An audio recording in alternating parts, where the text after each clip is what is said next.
ეს ეპიზოდი ეძღვნება შიცის მსოფლიო დღეს. ძალიან სერიოზული გადატრიალება მოხდა საინექციო პრეპარატის შექმნით. ამ საინექციო პრეპარატს ეწოდება ლენაკაპავირი. სამი რაღაც გვჭირდება განსაკუთრებით, ეს არის პრევენცია ამ ინფექციის, ეს არის მკურნალობა და ასევე პოსტექსპოზიციური პროფილაქტიკა. ამ დარგში უკვე გაჩნდა სიტყვა განკურნება. ვინც მუშაობს სისხლთან, იქ როცა ხდება ეს ინციდენტები, ხო, ექსპოზიცია. არ არის ვაქცინა, ეს არის პრეპარატი ანტირეტროვირუსული, მაგრამ მუშაობს როგორც საპრევენციო ვაქცინა.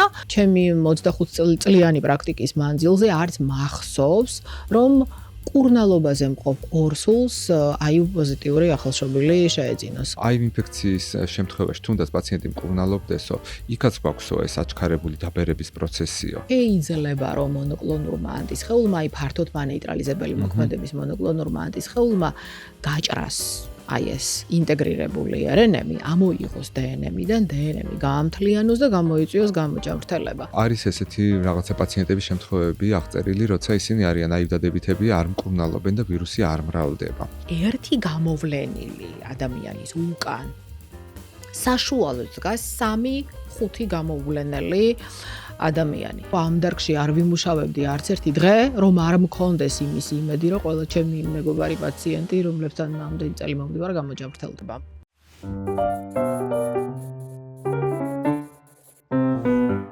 მოგესალმებით, დღეს თქვენ უყურებთ ჯანსაღი დიალოგის ახალ ეპიზოდს და ეს ეპიზოდი ეძღვნება შიცის მსოფლიო დღეს. დღეს ვისაუბრებთ აივ ინფექციაზე, ყავს ძალიან საინტერესო სტუმარი, ფატი გაბუნია, ექიმი ინფექციონისტი, მედიცინის დოქტორი, პროფესორი, რომელიც გახლავთ ცენგის ერთვარის სახელობის ინფექციური პათოლოგიის, შიცისა და კლინიკური იმუნოლოგიის სამეცნიერო პრაქტიკული ცენტრის ექიმი. ქავტონი ფატი, მოვიწვიეთ დღეს ჩვენ იმისთვის, რომ სიღრმისეულად ვისაუბროთ ყველაფერზე, რაც დღეს ხდება აივ შიცის გარშემო. ქავტონი ფატი არის ადამიანი, რომელიც იყო თავის დროზე ჩემი ლექტორი და ძალიან ბევრი რაღაცა შეცვალა ჩემს ცხოვრებაში, მათ შორის ჩემი პროფესიული ინტერესებიც. ქავტონო ფატი, ძალიან დიდი მადლობა, რომ მოხვედით. მადლობა თქვენ მოწვევისთვის, დიდი მადლობა ასეთი პრეზენტაციისთვის.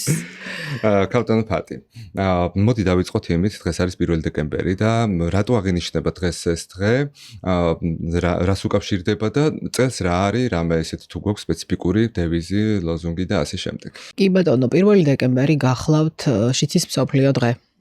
ის აღინიშნება მსოფლიოში უფრო მეტი ვიდრე 35 წელი და მისი მიზანი არის, რომ მსოფლიო საზოგადოების ყურადღება გამახვილდეს ამ ინფექციური დაავადების მიმართ. საქართველოც ასევე ბოლო 35 წელი ყოველთვის აღნიშნავს ამ დღეს და ყოველი წელიწადს აქვს რაღაც თავისი გამორჩეული ლოზუნგი, თავისი გამორჩეული დევიზი. დღევანდელი დევიზი ეს არის Rethink, Rebuild, Rise.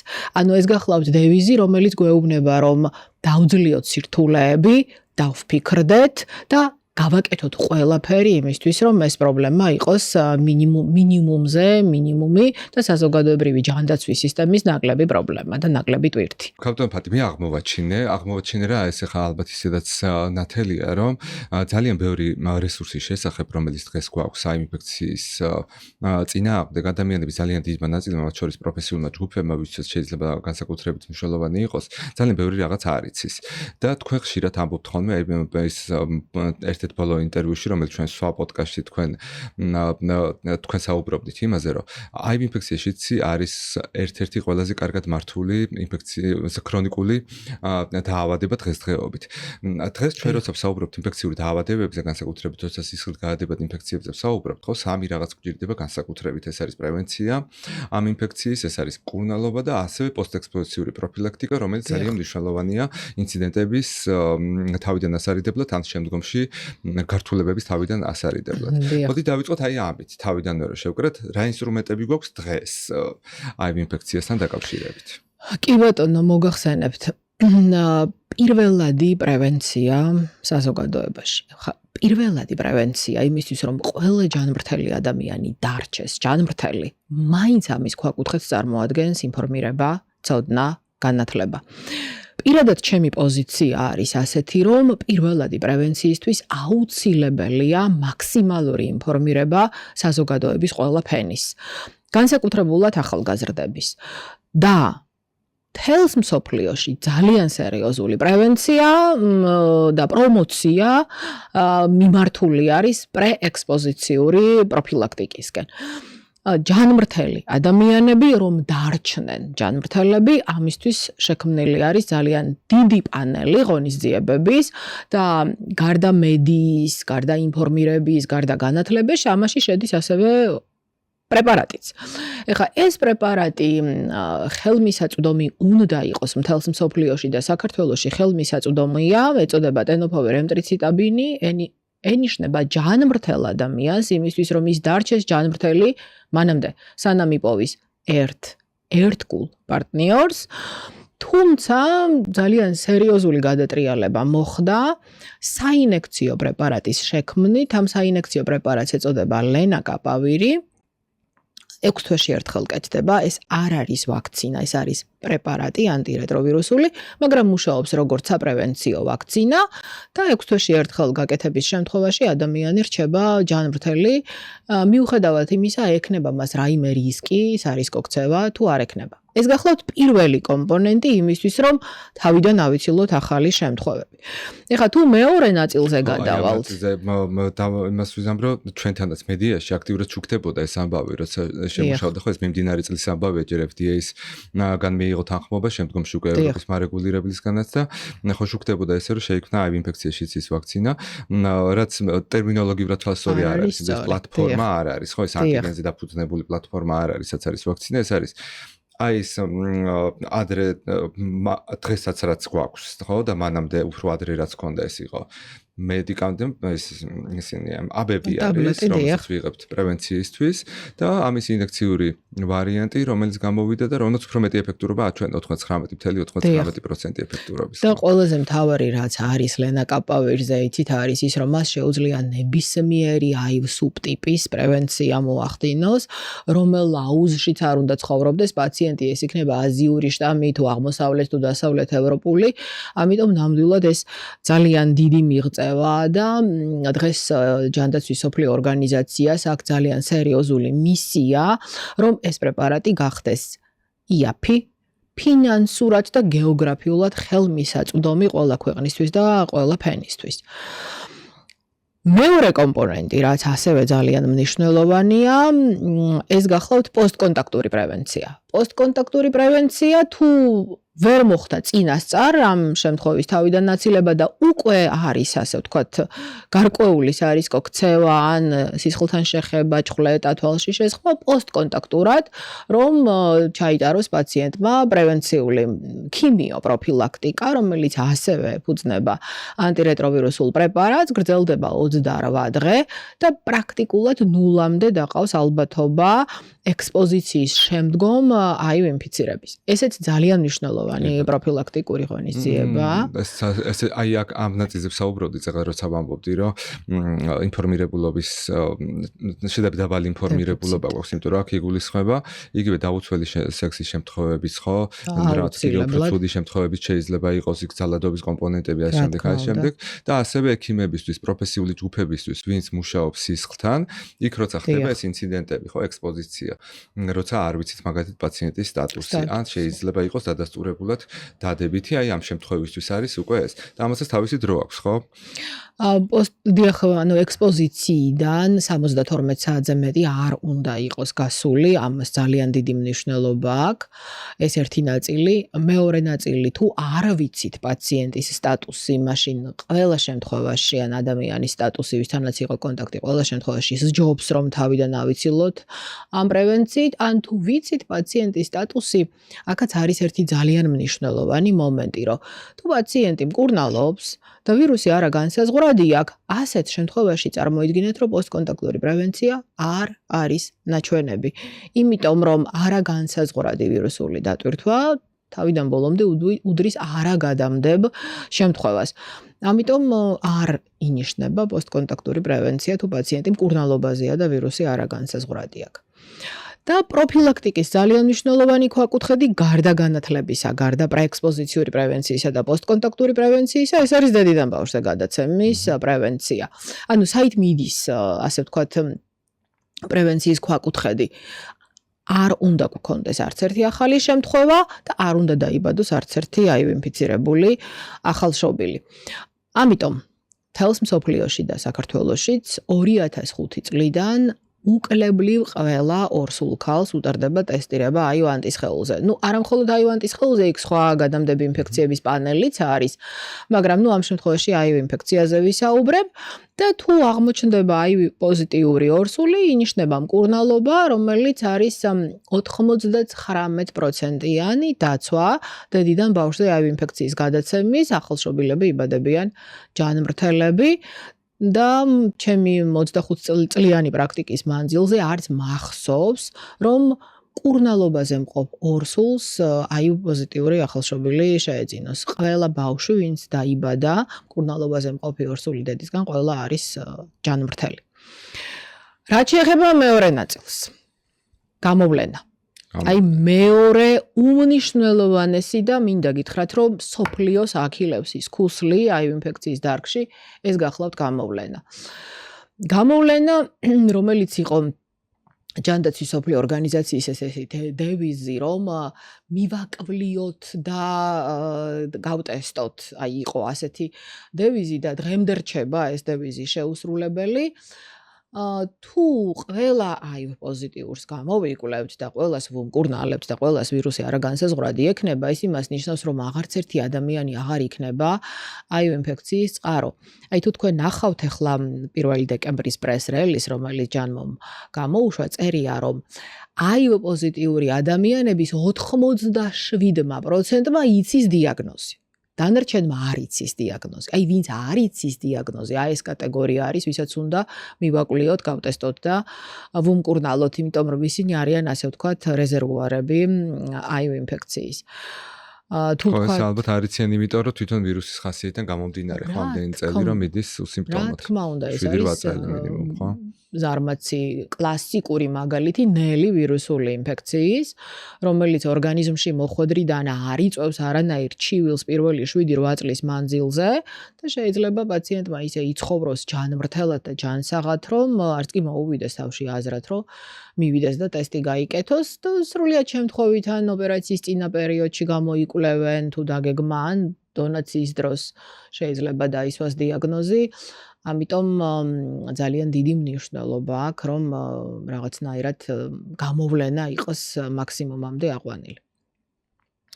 მკურნალობა ძალიან მნიშვნელოვანია, თუ გავტესტეთ და დიაგნოზი დავსვით, რა თქმა უნდა, მკურნალობის კომპონენტიც ძალიან მნიშვნელოვანია და მკურნალობაზე დამყოლობა ძალიან მნიშვნელოვანია. დღეს არაჩვეულებრივი პრეპარატი არსებობს, ანტირეტროვირუსული. ერთი აბია დასალევი ერთხელ დღეში ელემენტალურია მკურნალობა, პრეპარატს აქვს ძალიან კარგი უსაფრთხოების პროფილი და ძალიან შედეგიანია, ძალიან სწრაფად აღწევს ვირუსის კლირენსს სისხლში. ამიტომ აი ეს არის ძირითადი მიმართულებები, რომელიც უნდა დაიფაროს ამ დარგში, იმისთვის რომ 2030 წლისთვის მივაღწიოთ რასაც ეძახიან stop AIDS epidemic. კი ბატონო, ანუ აქ რო შევაჯამოთ, ვაქცინა არ გვაქვს, მაგრამ ძალიან ეფექტური პრევენციის საშუალება გვაქვს.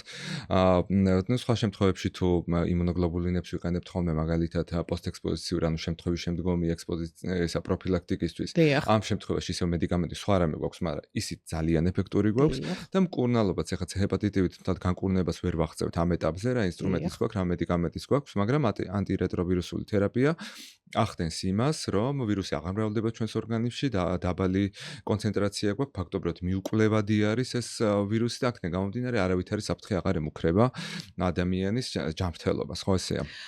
აბსოლუტურად მართალი ბრძანდებით, თუმცა მინდა გითხრათ, რომ ამ დარგში უკვე გაჩნდა სიტყვა განკურნება. ხო, ეს გაჩნდა. ამაზე მინდოდა რომ გვესაუბრა. გაჩნდა სიტყვა. ძალიან საინტერესო ამბავია. გაჩნდა ეს სიტყვა, იყო 2 წელიწადში ერთხელ ჩვენს დარგში ტარდება ესეთი კონფერენცია, მას ატარებს ევროპის შიდსის კლინიკური ასოციაცია. ეს კონფერენცია წელს იყო აპრილის თვეში, მიუნხენში და უკაცრავად მიუნხენში არა, პარიზში, სადაც აი პირველად გამოჩნდა სიტყვა cure, გამოჯანმრთელება. ქვაკუთხედს წარმოადგენს გაფართოებული სპექტრის მანეიტრალიზებელი ანტისხეულები, ამიტომ არც ეს არ არის, ასე ვთქვათ, ჩორეული პერსპექტივა. მართალია, კვლევების ყველა ეტაპი უნდა გაიაროს ამ პრეპარატმა, მოგეხსენებათ ეს ესე მარტივად არ მოხდება, მაგრამ ძალიან დიდი იმედი გვაქვს რომ ხო, ეს ფართოდ გამანეიტრალებელი ეს ანტისხეულები, ეს ამ მნიშვნელოვანი ნაწილი ეს არის, ანუ დაახლოებით რომ ავხსნათ ესე იგი რასანა ჩვენს იმუნურ სისტემას გააჩნია ესეთი საინტერესო მექანიზმი, რომ შემთხვევითობის პრინციპით გამოიმუშავებს სხვადასხვა ანტისხეულებს, რომ თუ კი ისეთი ტიპის ანტიგენები მოხვდებიან ჩვენს ორგანიზმში, რომლის შესახებ ჯერ ინფორმაცია მას არ აქვს, მას შეებრძოლოს. ეს ფართოდ გამანეიტრალებელი ანტისხეულები არის ისინი, რომელიც ჩვენ გვჭირდება იმისთვის, რომ HIV ინფექციას შეებრძოლოს ჩვენი ორგანიზმი. მაგრამ აქ მაგალითად ვაქცინები, რატო არ გვაქვს ამაზეც გვინდოდა რომ გვესაუბროთ თვითონ ვირუსის ესეთი ხასიათიდან გამომდინარეა, ხო, რომ პირველი რომ იმავე უჯრედებს აზიანებს, რომელიც მას უნდა ებრძოდეს, ასევე RNA ვირუსია, ბევრი სხვა ვარიანტია, იცვლის, მოჭიდება გვიჭერს და აი ერთ-ერთი მე რომელსაც ძალიან ისე ვადევნებდი თვალს აი საუბარი იყო რომ აი რამენაირად ეს ფართოდ მანეიტრალებელი ანტისხეულები გაგვემრავლებია ჩვენს ორგანიზმში, მაგრამ აქ იყო კიდე ერთი საინტერესო კომპონენტი, რომ ჩვენს ორგანიზმს ასევე შემაკავებელი ისიც აქვს მექანიზმიც აქვს, რომ ჩვენმა იმუნურმა უჯრედებმა რომ ჩვენივე უჯრედები არ დააზიანოს, ამისთვის ძალიან აქტიურ უჯრედებს მერე თვითონ აკავებს და აი ამ ბეუჯრედებს, რომლებიც წინამორბედი არის, ამის თვითონვე ანადგურებს და ამიტომ სამწუხაროდ იმ ვაქცინამ ვერ გაიარა ეფექტურობის კვლევა და დღეს მოგეთ ვაქცინა არ გვაქვს, ხო? აი ბევრი მიზეზის გამო არ გვაქვს. ყველა კანდიდატმა ვაქცინა პირველი მიზეზი რის გამოც ვერ შეიქმნა ვაქცინა გახლავთ ამ ბუნების აი ეს უნარი, რომ საკუთარი გენეტიკური მასალის ინტეგრირებას ახდენს ჩვენს გენეტიკურ მასალაში, ჩვენს DNM-ს გამოიყენებს როგორც მატრიცას და თავის საკუთარ RNA-ს უკუ ტრანსკრიფციით გადააწყობს აი ამ ჩვენ DNM-ში და ახდენს ინტეგრაციას. ამის გამო არის, რომ ჯერჯერობით ვერ შეიქმნა რადიკალური საპრევენციო საშუალება ეს ვაქცინის ტიპის, როგორიც არის თქვა წითელაზე, წითურაზე, ყბაყურაზე და ასე შემდეგ და ზუსტად ამ თვისების გამო არის, რომ ვერ შეიქმნა ისეთი რადიკალური პრეპარატი, რომელიც ასევე დადებს გამოჯანმრთელებას. მაგრამ ზუსტად იგივე ანალოგია სხვათა შორის B ჰეპატიტთან დაკავშირებით, B ჰეპატიტის ვირუსიც ინტეგრირებული ვირუსია და ამიტომ კლინიკურად გამოჯანმრთელებული შემთხვევაც კი ყოველთვის მოიცავს თავის თავში ალბათობას, რომ აი კი კლინიკური გამოჯანმრთელებაა, მაგრამ შეიძლება მოხდეს რეაქტივაცია და ქრონიკული B ჰეპატიტის კურნალობა ზუსტად ასევე მთელი ცხოვრება გრძელდება ამ ნუკლეოზიდის ანალოგით. თუმცა 21 საუკუნეში არაფერი არ არის ეფემერული და ყველაფერი ხელმისაწვდომია და შეიძლება რომ მონოკლონურმა ანტისხეულმა, აი ფართოდ მანეიტრალიზებელი მოქმედების მონოკლონურმა ანტისხეულმა გაჭრას აი ეს ინტეგრირებული RNA-მი ამოიღოს DNM-დან, DNM-ი გაამთლიანოს და გამოიწვიოს გამოჯანმრთელება. სავარაუდოდ ალბათ ჩვენი საზოგადოებისთვის არის ცნობილი გამოჯანმრთელებული შემთხვევების შესახებ. კი. რამდენიმე შემთხვევა ქონდა ესეთი, ხო, ეს ბერლინის შემთხვევა მახსოვს მაგალითად. ხო, გერმანელი პაციენტი იყო პირველი, რომელმაც მოახდინა ასეთი გადატრიალება.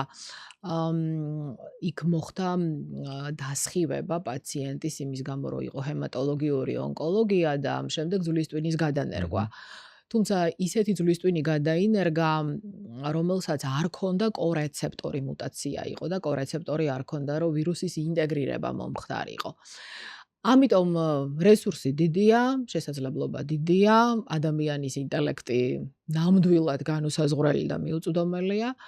ამიტომ მე სულ ვამბობ, რომ ამ დარგში არ ვიმუშავებდი არც ერთი დღე, რომ არ მქონდეს იმის იმედი, რომ ყველა ჩემი მეგობარი პაციენტი, რომლებთან ამდენი წელი მომდივარ, გამოჯანმრთელდება. კი ბატონო. ხო, ნუ მაგ ეგ ორი შემთხვევა იყო, როგორც მახსოვს ესეთ პირველი ესე გახმაურებული შემთხვევები, ორივეგან ერთი და იგივე ქონდა, ხო, აი ეს მუტაგენური ვარიანტები და ზუსტად ერთი და იგივე მოხდა, რომ დონორი შეირჩა ისეთი პირველ შემთხვევაში შემთხვევით მოხდა და მეორე შემთხვევაში სპეციალურად მოძებნეს ისეთი დონორი, რომელიც იქნებოდა ეგრეთ წოდებული კორეცეპტორის არ მქონე, ანუ მუტაცია ექნებოდა CCR5 კორეცეპტორის. კი ბატონო და ხო, აი ესენი იმას აჩვენებს, რომ შესაძლებელი არის. უბრალოდ სხვა რისკებია, სხვა გამოწვევებია, მათ შორის ფინანსური ნაწილი და ასე შემდეგ და ნელ-ნელა რაც მეტი ტექნოლოგია გვექნება, უფრო და უფრო ალბათ შევქმნით ასეთ ინსტრუმენტებს. ეს სამი ნაწილი ხარ აზეს ვისაუბრეთ, ხო, პრებზე, პებზე და მკურნალობაზე. აი, ყველაზე გავრცელებული შეკითხვები, რომ დავსვათ, გავიაროთ ამ თემებთან დაკავშირებით, ხო? კაი, ეს პრեպი გავიგეთ. ჩვენ დღეს გვაქვს ეს მედიკამენტი, საქართველოში ხელმისაწვდომია და ნებისმიერ ადამიანს შეუძლია, რომ პრეპის პროგრამაში ჩაერთოს, ხო, მასეა? ნებისმიერს მიუხედავად მოქალაქეობისა, ნებისმიერი ადამიანისთვის არის ხელმისაწვდომი. ანონიმურია, კონფიდენციალურია, უსასყიდლოა, მოიცავს არა მხოლოდ პრევენციულ პრეპარატს, არამედ მოიცავს კვლევებს, მოიცავს გამოკვლევას სქესობრივ გადამდებელ დაავადებებზე, აივ ინფექციაზე, ექთირკვლის ფუნქცია მოწმდება, ღვიძლის ფუნქცია მოწმდება. ამავე დროს თუ პაციენტი არ არის იმუნური B ჰეპატიტის მიმართ, ვთავაზობთ B ჰეპატიტის ვაქცინას, ვთავაზობთ სეზონური გრიპის ვაქცინაციას. ამიტომ ძალიან კარგი პროგრამაა, ძალიან ბევრი პლუსებით და სარგებელით. როგორც თქვენ დავთხოვთ, თქვენი პაციენტები ყველაზე მოვლილები და დავარცხნილები არიან ნამდვილად, დიახ. ამიტომ კარგია რომ იყოს მაქსიმალური ინფორმირება, იცით რომ არსებობს მსგავსი პროგრამა, არა მხოლოდ საქართველოს მოქალაქეებისთვის, არამედ არამოქალაქეებისთვისაც და სხვათა შორის ბატონ თენგის ჰქონდა ასეთი იდეა, რომ საქართველოს საზღვრებზე იქიდან საიდანაც შემოდიან ტურისტები, საზღვრებზე ყოფილიყო ეს ინფორმაცია, რომ საქართველოში ჩამოსულ ტურისტს, რომელიც შეიძლება დიდი ხანი რჩებოდეს საქართველოში, ქონოდა ეს ინფორმაცია, რომ მსგავსი სერვისი ხელმისაწვდომია ყველასთვის და ეს ნამდვილად ძალიან კარგი იდეაა. მე ვფიქრობ, ნამდვილად შესაძლებელია მისი განხორციელება, იმიტომ რომ არც თუ ისე ბევრი საზღვარი გვაქვს, საიდანაც ტურისტი შემოდის ქვეყანაში. ხო, და ასევე ხშირად გონიათ ხოლმე, რომ ეს მარტო საქართველოს მოქალაქეებისთვის არის და ხო, ეს მნიშვნელოვანი არის ყველა ტურისტებისაც კი შეუძლიათ ხო ამ პროგრამის სარგებლობა და მე მაგალითად ჩემს სტუდენტებს, როცა ამ პროგრამაზე ველაპარაკები ხოლმე, ყოველთვის არის ხომ გაოგნებულები ამ შესაძლებლობით. კაპიტან ფატი, ზოგჯერ მაქვს ხოლმე განცდა, რომ ეს რაღაცა ისე თითქოს თავისთავად მოხდა ამ შიცის პროგრამის დაწყება და ის შიში, რომელიც თან ერთად არსებობდა საზოგადოებაში, მაგრამ მეორეს მხრივ მაშინვე გქონდა ჩვენ შიცის პროგრამა და ეს ყველა სერვისი მოგვეწოდებოდა, რომ მე მგონია, რომ რაღაცა ჯეროვნად ვერ ვაფასებთ, რამდენად მნიშვნელოვანია, იმიტომ რომ ეს ხო ყველას არა აქვს. რა თქმა უნდა. ეს სერვისი და ყველასთვის არ არის ხელმისაწვდომი, ამიტომაც არის ხო ჩვენ ყავს ადამიანები, რომლებიც სხვა ქვეყნების მოქალაქეები არიან, მაგრამ საქართველოში ცხოვრობენ და ისინი ძალიან მოწესრიგებულად და დიდი მადლიერებით არიან ამ პროგრამაში ჩართულები. მათ შორის ჩვენი მეზობელი ქვეყნების. კი ბატონო, აბსოლუტურად მართალი ბრძანდებით. ახლა მე ვიტყოდი ისტორიულად, რომ ეს დარგი არის წარმატებული კუნძული საქართველოს მედიცინის. ჩვენ მივყვებით ფეხის ხმას, ყველა სიახლეს და ვერავინ ვერ გვეტყვის, ვერც ერთი ჩვენი კოლეგა, რომელიც მოღვაწეობს თუნდაც დასავლეთ ევროპის ან ამერიკის კონტინენტზე, რომ რაღაცაში ჩვენ მოვიკოჭლებთ ნამდვილად. და უდიდესი ღვაწლი და უდიდესი დამსახურება არის ბატონი თენგის ცერცვაძის, რომელსაც ძალიან კარგად იცნობს ჩვენი საზოგადოება და ძალიან დიდი დანაკლისია, რომ დღეს ბატონი თენგიზი არ არის ჩვენს გვერდით და არ არის მისი ხმამაღალი სიტყვა არ გვესმის ყოველდღიურად. აი მარტივ მაგალითს მოგიყვანთ, აივ ინფექციის დარგში ინფორმაცია არსებობს, C ჰეპატიტის დარგში, როცა ელიმინაცია დაიწყო, წარმოუდგენელი საინფორმაციო კამპანია იყო. ბატონი თენგიზის დამსახურებით დაიწყო B ჰეპატიტის სახელმწიფო პროგრამა ქვეყანაში, მაგრამ აი ბატონი თენგიზის ხმა მოგვაკლდა, იმიტომ რომ B ჰეპატიტის სახელმწიფო პროგრამაზე აი ესეთი საოცარი საინფორმაციო კამპანია, რომელიც თქვა და ახლდა C ჰეპატიტს ნამდვილად არ არის.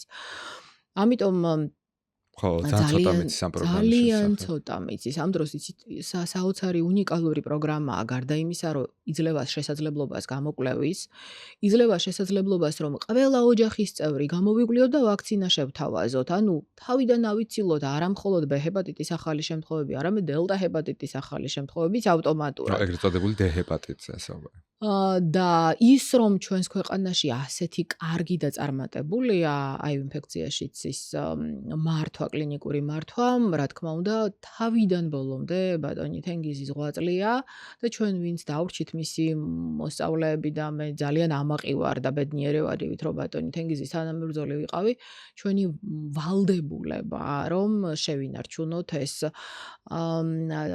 მიღწევები და ძალიან გვინდა რომ თქვათ იგივე საინექციო პრეპი ლენაკაპავირი იყოს ჩვენ ქვეყანაში, იგივე საინექციო ხანგრძლივად მოქმედი ანტირეტროვირუსული პრეპარატები იყოს და თავს არ დავზოგავთ იმისთვის რომ ეს სიამაყე და ეს წარმატება შევინარჩუნოთ. კი, რასაკვირველია და ჩვენს დანარჩენები, რომელიც ამ სფეროში მუშაობთ, რასაკვირველია ამ ყველაფერში მუდმივად ხარში დაგიდგებით. ესენი ისეთი პროგრამებია, რომლის შესახებაც ყველამ უნდა იცოდეს და სიახლეები, რომლებიც ამ პროგრამებში არის, მუდმივად ყველას უნდა მიეწოდებოდეს. ხა ძალიან საინტერესო რაღაც თქვით, რომ გვაქვს იმედი იმის, რომ აი ეს ინექციური პრეპი, ესე დავარქვათ, შეიძლება ჩვენთანაც შემოვიდეს, ხო? აქ რაღაც სიახლეები გვაქვს, იმიტომ რომ ეს საკმაოდ ძვირადღირებულია. $28,000 იყო ერთი ინექციის და მისი ეფექტურობა არის 6, ანუ წელიწადში 2 ინექცია გჭირდება იმისათვის, რომ სულ დაცულად იგრძნო თავი. და ცოტა ძვირია. აქ არის ორი მიმართულება. ნახეთ, ერთი მიმართულება არის ის, რომ ძალიან ცდილობენ, რომ ის გახადონ ხელმისაწვდომი და გაესაუბრნონ მის გამომშვებს, რომ რაღაცნაირად გადაიხედოს ფასის პოლიტიკა და მეორე ნაწილი არის ის, რომ მოხდეს ამ პრეპარატის ლიცენზიის გაყიდვა და დაიწყოს ამ პრეპარატის წარმოება ინდოეთში. აი, რევოლუციური გადაწყვეტილება მოხდა 2003 წელს, ეს მიიღო ჯანდაცვის მსოფლიო ორგანიზაციამ, როდესაც აიძულა ანტირეტროვირუსული პრეპარატების მწარმოებლები გაეყიდა ლიცენზია და ინდოეთში წარმოებულიყო პრეპარატები. 2004 წლიდან ანტირეტროვირუსული პრეპარატები გახდა იაფი და ხელმისაწვდომი. თელს მსოფლიოში. ზუსტად იგივე უნდა მოხდეს ლენაკაპავირზეც და მოხდება, ეჭვიც არ მეპარება და ეხლა ჯერჯერობით ამ ეტაპზე ფიქრობენ, რომ სადღაც $38 ეღირება ეს პრეპარატი და ხა ნამდვილად 6 თვეში ერთხელ $38 არ არის ის თანხა, რომელიც იქნება შეუძლებელი ნებისმიერი სახელმწიფოს ბიუჯეტისთვის. ხო, იმიტომ რომ ეს მედიკამენტები ეხლა ესე პერსონალურად ვერავინ ვერ იყიდის, ხო, ისინი საზოგადოებრივი ჯანმრთელობის პროგრამები რა კი არის, ისინი სახელმწიფოს სახელმწიფოს პრეროგატივა და აქ ჩვენ საუბრობთ სახელმწიფოებზე, იმიტომ რომ ეს მედიკამენტი მდიდარმა ქვეყნებამ უკვე შეიძინეს და აი მაგალითად დიდ ბრიტანეთში უკვე არის ჩვეულებრივი, მაგრამ საშუალო და დაბალშემოსავლიანი ქვეყნებისთვის პრობლემაა ეხლა თითო პაციენტის $28,000 გამოყოფა, ამიტომ არის ეს ძალისხმევა, რაზეც ქავტონი ფატი საუბრობდა, რომ ფასმა დაიკლო სახელმწიფოებისთვის შესაძლებელი. მათ შორის ასევე ნიუსი ვნახე, რომ რამდენიმე დიდი ორგანიზაცია გაერთიანდა, რომლებმაც დაიწყეს დაფინანსება ამ მედიკამენტების, განსაკუთრებით სადაც საჭიროა იმ ქვეყნებისთვის სავარაუდოდ, ასე იქნება და თვითონ აფინანსებენ და რაღაცა $40-მდე ჩამოდის მაგ შემთხვევაშიც ფასი. მოკეთ ეს ხო თან ახალია ეს მედიკამენტი, ხო, რაღაცა გზაში წამოგვეწევა ყველა ეს სიახლეები და მოდით ანუ ეს პრეპი ასევე ძალიან მნიშვნელოვანი არის ინექციური ნარკოტიკების მომხმარებლებისთვის, ხო? ისინიც ერთვებიან ამ პროგრამაში და გადამისამართება რეფერალი ხდება ხოლმე, ხო ესეა? საინექციო ნარკოტიკების მომხმარებლები ნებისმიერი ახალგაზრდა, ვისაც არ ყავს მუდმივი ერთგული პარტნიორი, სხვა რაიმე რისკის მქონე ადამიანები, ანუ ყველასთვის უნდა იყოს ხელმისაწვდომი და ყველა ახალგაზრდა, ვისაც ინფორმაცია ექნება, თვითონ გადაწყვიტავს ინდივიდუალურად ესაჭიროება მას ეს პრეპი, თუ არ ესაჭიროება. თუ თვითონ თვლის უნდა მიიღოს. და გარდა ამისა, მიცით როგორი მიდგომა არის და ამაზე ძალიან სერიოზულად მუშაობს საზოგადოებრივი ჯანდაცვის სისტემის ორგანიზაციები, რომ თუ ერთხელ მაინც მოგაკითხა პაციენტმა პოსტკონტაქტური პრევენციისთვის, მას აუცილებლად უნდა შესთავაზო პრეპი. და თუ ერთხელ მაინც მოგაკითხა ახალგაზრდამ აივ ტესტირებისთვის, მასაც აუცილებლად უნდა შესთავაზო პრეპი. შენ უნდა მიაწოდო ინფორმაცია და მე ის თვითონ ასე ვთქვათ მოიფიქრებს რამდენად მისთვის ეს არის უპრიანი. კი ბატონო. კიდე ერთი ესეთი შეკითხვა, ეხლა წეგან ვისაუბრეთ დედიდან ბავშვზე გადაცემის შემთხვევაში. ეხლა ჩვენ გვაქვს ხოლმე კიდე ესეთი შემთხვევები, ალბათ არ გვექნება, ხო? რა კი ყველა იტესტება? უნდა გამოვყო ორი, ასე ვთქვათ, ფაქტორი. დედიდან ბავშვზე აივ ინფექციის გადაცემა ფაქტიურად უფრო ნაკლებია, ვიდრე 3%, მეტი არა. უკვე ვინც იცის აივ ინფექციის დიაგნოზი, ასეთი დედები ორსულდებიან და შვილებს აჩენენ და მე მყავს ძალიან ბევრი მაგალითი, რომ სამი შვილი გააჩინა, მას შემდეგ რაც გაიგო, რომ აივ პოზიტიურია და ეს ნაკლები პრობლემაა. ის ორსული, რომელიც ქალთა კონსულტაციაში გაიგებს დიაგნოზს ყველა მკურნალობაზეა და სტატისტიკურად საშუალოდ 40 ორსული არის ქვეყანაში, მეტი არა, აივ პოზიტიური, აქედან ვიღაცას ახალი გაგებული აქვს დიაგნოზი და ვიღაცა მოგვე იცოდა. თუ თქვენ მეკითხებით, რამდენი აივ პოზიტიური ახალშობილის დიაგნოზი დაისვა ჩვენს ქვეყანაში 2025 წელს 2 ბავშვი მახსენდება აივ პოზიტიური, მაგრამ ორივე შემთხვევაში ორსულობის დროს აივ ტესტი იყო უარყოფითი. ორივე შემთხვევაში, ორსულობის დროს. ერთი შემთხვევა ჩამოტანილია გერმანიიდან, ანუ გერმანიაში მიმდინარეობდა ორსულობა და იქ დაიბადა ბავშვი. არ ვიცი დეტალები, როგორ გაეპარათ ჩვენ გერმანელ კოლეგებს ეს შემთხვევა. და ჩემი სათქმელი რა არის, ნახეთ. ჩემი სათქმელი არის ის, რომ ძალიან დიდი მნიშვნელობა აქვს, რომ ტესტი, რომელიც სკრინინგისთვის გამოიყენება, იყოს კარგი ხარისხის. არ უნდა მოხდეს არც ერთი შემთხვევების გაპარება. არ უნდა იყოს ცრუ უარყოფითი პასუხი. ჯობია იყოს ცრუ დადებითი და გადავამოწმოთ, ვიდრე იყოს ცრუ უარყოფითი და გაგვეპაროს აივ პოზიტიური შემთხვევები. და ჩემი სათქმელი არის სამედიცინო დაწესებულების ხელმძღვანელებისთვის, რომ მაქსიმალურად ეცადონ, რომ ჰქონდეთ ძალიან კარგი ტესტი აივ ინფექციის სკრინინგისთვის. რა კი ტესტებზე ვსაუბრობთ? დიახ. ერთი ძალიან საინტერესო და ესეთი ძვირფასი ადამიანი რო არ ვახსენოთ ამ ნაწილში. ამ ნაწილში ნუ არ არსებობს და არ გამოვა. აქ მინდა რომ დიდი სიყვარულით მოვიკითხოთ ქალბატონი მანანა ხვაბერიძე, რომელიც ახლა არის 91 წლის ულამაზესი ქალბატონი. თქვენ ახლა ფოტოსაც დაინახავთ ჩვენს ეკრანზე. ის გახლავთ ადამიანი, რომელმაც პირველმა ლაბორატორიულ დონეზე აღმოაჩინა საქართველოში აივ ინფექცია და ასე რაღაცა ისტორიაში შევიდა ეს ადამიანი, რომელიც დღესაც მუშაობს ხო თქვენთან და ძალიან აქტიური ადამიანია. დღესაც მუშაობს ქალბატონი მანანა, დღესაც ჩვენი იმედი და ჩვენი დასაყრდენია. დღესაც ქალბატონ მანანას ყოველდღიურ რეჟიმში ვეხმიანებით და აბა ქალბატონ მანანა ხომ არ გაგიკეთებიათ ამ პაციენტის ტესტი. კი ბატონო, ის გახლავთ მემატიანე ძალიან მნიშვნელოვანი ფაქტების 1984 წელს დაარსდა აივ ლაბორატორია ჩვენს ქვეყანაში. ხდებოდა ესეთი რუტინული ტესტირება, მაშინ მოგეხსენებათ კომუნისტური პერიოდი იყო და სავალდებულო იყო ყველა ჰოსპიტალურ ქსელში მოხვედრილი პაციენტის ტესტირება და 1989 წელს ქალბატონმა მანანამ პირველი აივ პოზიტიური შემთხვევის დიაგნოზი დასვა. ეს იყო ქალბატონი აფხაზეთის რეგიონში მცხოვრები, რომელსაც ყავდა აფრიკელი მეუღლე. და მისგან იყო ინფიცირებული, ეს იყო აივ 2 და არა აივ 1, რომელიც ჩვენს ქვეყანაშია გავრცელებული და ამის შემდეგ ნელ-ნელა მე როდესაც დავიწყე მუშაობა მაშინდელ ეგრეთ წოდებულ შიცის ცენტრში, ეს იყო 2000 წელი და სულ ყავდა 200 პაციენტი. 2025 წელს დღემდე 517 ახალი დიაგნოზი დაისვა. ჩვენ ვამბობთ, რომ დღეს საქართველოში ეპიდემია არის სტაბილური, მაგრამ კონცენტრირებული. ყოველწლიურად მაინც ყავს ახალი შემთხვევები, მაინც არის ახალი შემთხვევები.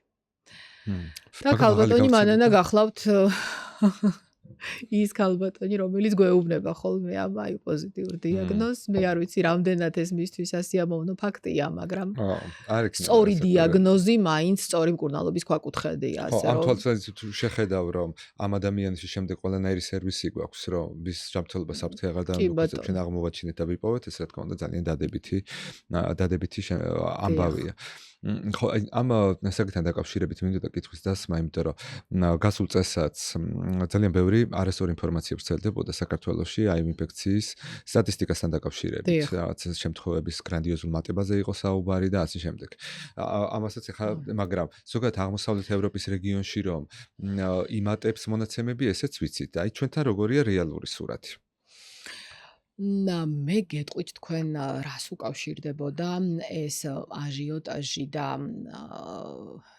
გარკვეულწილად მომავალ წლებში აი ესეთი ქაოსური მიგრაცია აისახება ეპიდემიაზე. ამაში დარწმუნებული ვარ. რა მოხდა 2022 წლის რუსეთ-უკრაინის კრიზისის შემდგომ საქართველოში ძალიან ბევრი მიგრაცია, ძალიან დიდი მიგრაცია დამეთანხმეთ. და მათ შორის არის ბევრი უკონტროლო შემთხვევები აი ინფექციისაც, რომელიც შეიძლება მიგრაციასაც გარკვეულწილად უკავშირდებოდეს, მე ამას არ გამოვრიცხავ. დღევანდელ დღეს მაინც ვამბობთ, რომ არის სტაბილური მდგომარეობა. ვამბობთ, რომ არის კონცენტრირებული ეპიდემია რისკ ჯგუფებში და ვთქვათ, თუ კოვიდამდე გქონდა ხოლმე 700 ახალი შემთხვევა, კოვიდის პერიოდში სადღაც დაახლოებით 400 ახალი შემთხვევა, წელს 517 ახალი შემთხვევა. ანუ მაინც სტაბილური მდგომარეობა და რა თქმა უნდა, განგაშის არანაირი საფუძველი არ გვაქვს. მაგრამ მე როგორც ამ დარგის ექიმი და როგორც ინფექციური დაავადებების სპეციალისტი. რატომ არის ინფექციური დაავადება საზოგადოებრივი ჯანდაცვის პრობლემა? იმიტომ რომ ეს არის გადამდები. ის რაც გადამდებია, მას ყოველთვის ჭირდება ძალიან დიდი ყურადღება, ყოველთვის. და განსაკუთრებულად ჭირდება ყურადღება, როდესაც არის ასეთი უკონტროლო მიგრაცია. შესაბამისად, ძალიან დიდი როლი მე ესე ვფიქრობ, რომ მოდის მასმედიაზე, რომ განათლება, ინფორმირება, რომ აუცილებელია პრევენცია, აუცილებელია თავდაცვა, თუნდაც აუცილებელია საპრევენციო პროგრამებში ჩართვა, აი ეს ძალიან მნიშვნელოვანია, რომ აი ამ უკონტროლო მიგრაციამ არ გამოიწვიოს ახალი შემთხვევების დრამატულად მატება. ხო იცით როგორია აი ინფექციის ეპიდემიის ბუნება, ის პირველი 2 წელი, პირველი 3 წელი და პირველი 5 წელი ნამდვილად არ მოგცემს სერიოზულ მაჩვენებლებს, მაგრამ 2020 წელს კოვიდის ეპიდემიიდან სადღაც დაახლოებით 7 წელიწადი ჩვენ არ გვექნება ესეთი დრამატული მატება, მაგრამ შემდეგ შეიძლება ეს დრამატული მატება დავინახოთ. რაც იქნება აი იმ წინა წლების, ასე ვთქვათ, გამოძახილი და არა დღევანდელობის. ამიტომ დღეს ეპიდემია არ არის სტაბილური მდგომარეობა, კონცენტრირებული შემთხვევებით რისკ ჯგუფებში, მაგრამ ჩვენი ფუნქცია და მოვალეობა მაინც არის, რომ მაქსიმალურად დავიცვათ საკუთარი ჯანმრთელობა და ვიგრძნოთ ის პასუხისმგებლობა, რაც ნიშნავს საკუთარი ჯანმრთელობის მიმართ პასუხისმგებლობა ვიგრძნოთ რა. კი ბატონო, აქ ეს შიშები დაკავშირებული იყო ამ რუსების დიდ მიგრაციასთან, იმიტომ რომ ვიცით, რომ უშუალოდ თითქმის არაფერი არ ვიცით რუსეთში ახლა მიმართულებით რა ხდება, ხო? და რა ინფორმაციაც ჩვენთან მოდის, თლად კარგი სიტუაცია არ აქვს, უკონტროლოა იქ ფაქტობრივად და ეს პროგრამები ძალიან რთული მდგომარეობა. პროგრამები ფაქტობრივად აღარ აქვს, არაფერი აღარ მუშაობს და ასე შემდეგ და მაგასთან იყო დაკავშირებული შიშები, მაგრამ ეხლა რაზეც თქვენ საუბრობდით არის ის რომ ის ადამიანები ვინც ჩვენთან ჩამოვიდნენ და ისინი ერთვებიან ჩვეულებრივ აქ აი ეს ინფორმაცია აქვთ ერთვებიან კი ბატონო მე არ ვიტყვი არც ერთ შემთხვევაში რომ ისინი არ აქცევენ საკუთარ თავს ყურადღებას ამას არ ვიტყვი მაგრამ ხო იცით ახლა დაფარული შემთხვევები ყოველთვის არის რუსეთში იცით როგორი მდგომარეობა რაღაცნაირად ტაბუ დადებულია ეს თემა თუ არ საუბრობ და თუ არ აცნობიერებ პრობლემას, იმას ვერც მოუვლი. ხო? ამიტომ ყველა საკითხი რაც ტაბუ დადებულია და რაზეც არ საუბრობ, ის აუცილებლად, ასე ვთქვათ, მიუხედავია. ამიტომ არ გამოვრიცხავ მე იმ ფაქტს, რომ ასეთი დიდი მიგრაცია თავის თავში მაინც მოიცავს რაღაც გარკვეულ ფარულ შემთხვევებს. თუმცა არც იმას არ ვიტყვი, რომ ამ ადამიანებს არ აქვთ რაიმე ინფორმაცია და არ მოდიან და არ ერთვებიან სერვისებში და ხა ჩვენც მაქსიმალურად ხელს ვუწყობთ, რომ ინფორმირებულობაც იყოს და შესაბამისი ადეკვატური სერვისიც იყოს ამ ადამიანებისთვის. კი, მე ვისთანაც მაქვს ხოლმე შეხება, როცა იგებენ ამ პროგრამების შესახებ ძალიან უხარია და იწეღან რომ ამბობდი რომ ძალიან აფასებენ მეთქი ამას ხო ეგ არის იმიტომ რომ ეს სერვისები მატერიალურად ამეთ ქვეყანაში არ აქვთ ეხლა თქვენ ეს ადრეულ დიაგნოსტიკაზე რამდენჯერმე გავუსვით ხაზი და ზოგადი აი დაგვიანებული იმიტომ რომ ეს შიცი ამას განვიხილავთ დღეს როგორც სტადიას ხო აი ეს 6-7 წელი რაც თქვით 8 ნუ გაჩი მაინც საშუალოდ რო ავიღოთ როცა ფარულად მიმდინარეობს დაავადება ეს ინფექცია და შემდგომში უკვე როცა დომინაციას ახდენს ვირუსი ორგანიზმში იდგება ხოლმე ეს სტადია როცა იმუნური უჯრედები ნადგურდება და გვაქვს ხოლმე უკვე ცუდი შედეგები ეს არის ხოლმე დაგვიანებული დიაგნოსტიკის შედეგი და ამ შემთხვევაში როგორი მონაცემები გვაქვს საქართველოში ანუ რამდენად ხშირია სინამდვილეში ეს ჩვენთან ძალიან კარგი შეკითხვა აი 33% ახლად გამოვლენილი პაციენტების არის დაგვიანებული. უი მართლა, მაინც ამდენია. 1/13. რას ვეძახით ჩვენ დაგვიანებულს? როდესაც ჩვენი იმუნური უჯრედების რაოდენობა ესე ვეძახით CD4 ლიმფოციტი, ასე ვუწოდებთ, იმ დროს ეს რეცეპტორი ექსპრესირდება ამ ლიმფოციტზე, არის ან 350, ან უფრო ნაკლები. თუ 200-ზე ნაკლებია, ამას ვეძახით შორს წასულ აიუ დაავადებას. ხა რატომ არის ეს მნიშვნელოვანი? იმიტომ რომ ეპიდემიის ბუნება ისეთია, რომ ერთი გამოვლენილი ადამიანის უკან საშუალოდ დგას 3-5 გამოვლენელი ადამიანი. და რაც უფრო გვიან გამოავლენ, მით უფრო მეტი გამოვლენელი ადამიანი იმალება. ამიტომ ძალიან დიდი მნიშვნელობა აქვს ჩემი კოლეგების სიფხიზლეს, რომ მაქსიმალურად შესთავაზონ აივანტის სხეულზე ტესტირება. როგორ ხდება ჩვენს ქვეყანაში, ნახეთ, პირველი სიმპტომის დაწყებიდან დიაგნოზამდე პერიოდი 2 წელიწადს მოიცავს. ჩვენ სპეციალური კვლევა ჩავატარეთ იმისთვის, რომ აი ეს გზა, რა გზა გაიარა პაციენტმა პირველი სიმპტომის გამოვლენიდან დიაგნოზის დასმამდე ეს გზა თვითონ უშუალოდ გავლილი გზა შეგვესწავლა, დრო შეგვესწავლა, რა დრო დასჭირდა, რომ ეს დიაგნოზი დასმულიყო და 2 წელი ძალიან ბევრია. დღეს როგორ ხდება? ფტიზიატრები რუტინულად იკვლევენ აივანტის სხეულზე, ვენეროლოგები რუტინულად იკვლევენ აივანტის სხეულზე, დონორების გამოკვლევა ხდება მანდატორულად და ორსულების გამოკვლევა ხდება მანდატორულად. ნუ თუ კიდე კვერცხუჯრედის დონაცია, ან სპერმის დონაცია არის ეს. დანარჩენი პოპულაცია არ ხდება, არ იკვლევა, ასე ვთქვათ, არც ერთ სამედიცინო დაწესებულებაში სავალდებულო წესით. ნუ თვითონ დაწესებულებას, ზოგიერთ დაწესებულებას აქვს ესე დადგენილი, რომ პრეოპერაციულად გამოიკვლიონ პაციენტები და ონკოლოგები იკვლევენ ხოლმე ქიმიოთერაპიის წინ, მაგრამ ეს ფასიანი სერვისია, ანუ ეს არ არის უფასოდ, ეს თვითონ, ასე ვთქვათ, დაწესებულების პოლიტიკაა. და დანარჩენ სამედიცინო დაწესებულებებში სელექციას ახდენენ. მოდი აი ამას გავუკეთოთ აიუზე ტესტი, ნუ აი ამას არ გავუკეთოთ, ალბათ არ ექნება, აი დაახლოებით ასეთი მიდგომაა.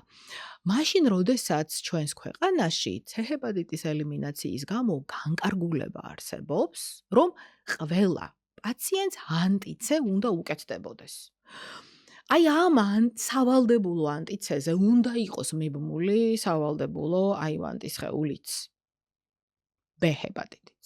იმიტომ რომ მუშაობს B-ჰეპატიტის სახელმწიფო პროგრამა, მუშაობს აიუ ინფექციის სახელმწიფო პროგრამა. იმიტომ რომ შეგვიძლია შევთავაზოთ სერვისი. C-ჰეპატიტი როგორ არის, იცით, რომ ეს ანტიცე არასოდეს არსად არ ქრება, გამოჯანმრთელებულ შემთხვევებშიც კი და ჩვენ კი ვასწავლით ყველა ჩვენს პაციენტს, რომ იცი რა შენ გამოჯამრთელდი, ვირუსი არ გაქვს, მაგრამ ანტიცი არასოდეს არსად არ გაქრება, მაგრამ რამდენჯერაც ეს პაციენტი მოხვდება სტაციონარში, იმდენჯერ ეუბნებიან, რომ C ჰეპატიტი გაქვს და ეხლა ვასწავლეთ, რომ პაციენტმა უნდა უპასუხოს, რომ ვიცი, ვიმკურნალე და გამოჯამრთელდი, რომ ესე უპასუხოს, იმიტომ რომ მე ამას რაღაც პროტესტი მოყვება ხოლმე, რომ ხო ვიმკურნალე და რითი აღარ ეშველა ამ ჩემ C ჰეპატიტს, ხო? ამიტომ ძალიან დიდი მნიშვნელობა აქვს, რომ სამედიცინო სერვისის მისაღებად მისულ ადამიანს უტარდებოდეს აივანტის სხეულზე ტესტირება. აი მაშინ აღარ იქნება გვიანი გამოვლენა და აი ეს 1/3 ჩვენი 5-17 პაციენტიდან 1/3-ს რო ძალიან შორსწესული დაავადება აქვს, ესეთი შემთხვევები აღარ იქნება. დროული გამოვლენა, დროული მკურნალობა, ეს არის ეპიდემიის ალბათ ავარია კონტროლის კიდე რომ ასე ქვაკუთხედი. შიშის სამამარცხოთ, ხო? ანუ რაც მეც ვესაუბრებით ადამიანებს იმაზე, როგორი გამარტივდა ამ დაავადების მართვა, შედარებით უფრო დავძლებთ აი ამ შიშსაც ამ ტესტირების, რომ შიშის დამარცხების ქვაკუთხედიც არის ცნობიერების ამაღლება, ცოდნა. აი მოდი ერთი ესე რომ შევაჯამოთ ეს ნაწილი, აი პეპის ნაწილი, იმიტომ რომ პეპზე მაინც მგონია რომ ბევრი ადამიანი არ მიმართავს. აი თუ ეხლა თქვენ ხართ ექიმი, რომელსაც ოდესმე გქონიათ, ეხლა გვიყურებთ და თქვენ ხართ ექიმი, რომელსაც ერთხელ მაინც გქონია შემთხვევა, როცა ხელში შეგერჭოთ რაღაცა ინსტრუმენტი, რომელიც შეიძლება პაციენტთან ყოფილიყო გამოყენებული და იქ ყოფილიყო სისხლის წვეთი.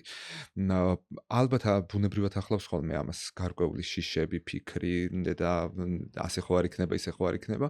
აი გეუბნებით, რომ თქვენ შეგიძლიათ რომ მიაკითხოთ აი ამ ეს შესაბამის სერვისს, მიიღოთ ბმულები ჩვენი ვიდეოს აღწერაშიც იქნება, შეგიძლიათ მიიღოთ ეს მედიკამენტი, 28 დღიანი კურსი ჩაიტაროთ და გასაგებია რომ პროცენტულობა ძალიან დაბალია, მაგრამ ის ჩვენ შეგვიძლია ფაქტობრივად ნულამდე დავიყვანოთ, ხო?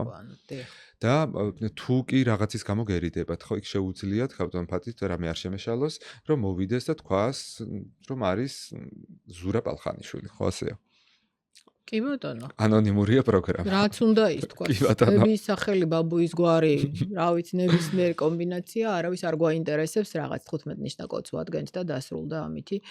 ყველაფერი იფიქროს მაყურებელმა, რომ მხოლოდ თბილისში არის ეს სერვისი ხელმისაწვდომი, ბათუმის ინფექციური, ზუგდიდის ინფექციური, ქუთაისის ინფექციური კლინიკები და გარდა ამისა, დეცენტრალიზაციას ჩვენ მოგეხსენებათ, რომ ფეხის ხმას უნდა ავყვეთ და იმის მიმართულებებს, რაც სოფლიოში არის და ეს გახლავთ დეცენტრალიზაცია და ჩვენ გვაქვს ახლა ცენტრი ფოთში, ხაშურში, თელავში, თელავი, ფოთი, ხაშური, ასე რომ რეგიონულ ცენტრებშიც უკვე ხელმისაწვდომი არის ჩვენი სერვისები. და ასევე თქვენ პარტნიორებთან ერთად აკეთებთ ამას, ხო? ჩვენ ჩართვაში ყავდა თანასწორობის მოძრაობის წარმომადგენელი, რომელმაც ისაუბრა, მათაც თავისი ჯგუფები ყავთ, ვისაც ამ სერვისს უწევენ და იქ თქვენი ექიმები და თქვენი სპეციალისტები არიან ჩართულები. თქვენი სერვისია უბრალოდ ისინი გეხმარებიან და ერთობლივად ახორციელებთ ამ პროგრამას. ქავტონფათი ესეთი შეკითხვა მაქვს, რომ თქვენ ახლა როგორც პრაქტიკოს ექიმს გიწევთ ხოლმე ადამიანებს უთხრათ, რომ აი ეს არის მატარებელი აი ამ ინფექციის, ხო? დაახლოებით თუ წარმოგვადგენინოთ, როგორ შეიცვალა რეაგირების ფორმები, თუ შეიცვალა აი 80-იანი, 90-იანი წლებიდან დღემდე. იცით რა, ჩემი თვალსაზრისით ძალიან შეიცვალა. არ არის ეს დიაგნოზი ნამდვილად ისეთი შოკური შარავანდედით შემოსილი, როგორიც იყო ადრე.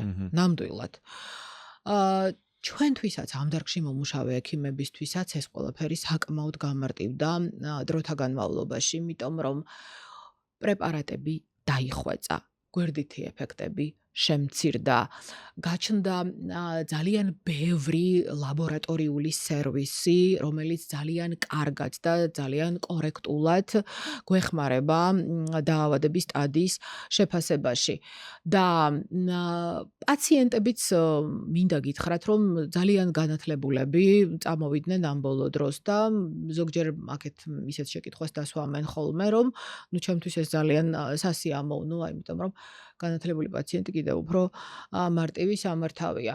ამიტომ მე პირადად ვთვლი, რომ პაციენტის მიერ დიაგნოზის მიმღებლობა ბევრად უფრო გაუმჯობესდა.